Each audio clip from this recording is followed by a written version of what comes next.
এই দেখো বন্ধুরা, আমাদের মাঠে ধান কাটা হয়ে গেছে। এখন এই যে ধান বাঁধা হচ্ছে। তো হ্যালো এভরিওয়ান, আমি সমাজশ্রী। আমার নতুন একটি ব্লগে তোমাদের অনেক অনেক অনেক স্বাগত জানাই। আর এই দেখো জেঠু কীরকম ধান বাঁধছে। জেঠু, জেঠিমা ও মা তিনজন মিলে ধান বাঁধছে। আমিও অল্প স্বল্প ধান বাঁধতে পারি, কিন্তু মায়েদের মতন নয়।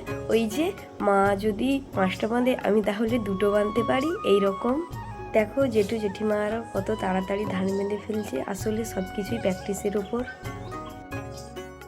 সবাই যে ধান বাঁধছে কিরকম দেখো। এই যে আমাদের ধান বাঁধা হচ্ছে। ধান বাঁধা কমপ্লিট হয়ে গেলে তারপরে বাড়িতে বয়ে নিয়ে যাওয়া হবে, তারপরে ঝাড়ানো হবে। তোমরা দেখতে থাকো, আমিও দেখাচ্ছি তোমাদের ধান বেঁধে আমি কিরকম ধান বাঁধতে পারি। চলো, আমিও তোমাদের একটু ধান বেঁধে দেখাচ্ছি। এই দেখো, মোটামুটি ধান বাঁধতে পারি। ওই যে আগের বছর মা ও বাবার কাছে ধান বাঁধা শিখেছিলাম। আসলে ধান বাঁধাটা একটু ডিফিকাল্ট, কারণ এই ঘোরানোর কাছেই ভুল হয়ে যায়, উল্টোভাবে ঘোরানো হয়ে যায়।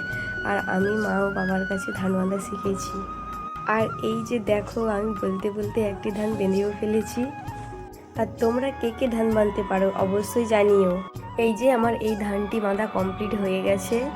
আরও একটি ধান বেঁধে দেখাচ্ছি। আর আমার ভিডিওগুলি ভালো লাগলে অবশ্যই ছোট্ট একটা লাইক ও সাবস্ক্রাইব করে দিয়ে আমার পাশে থাকতে হবে, এই রকম গ্রামীণ ভিডিও দেখার জন্য।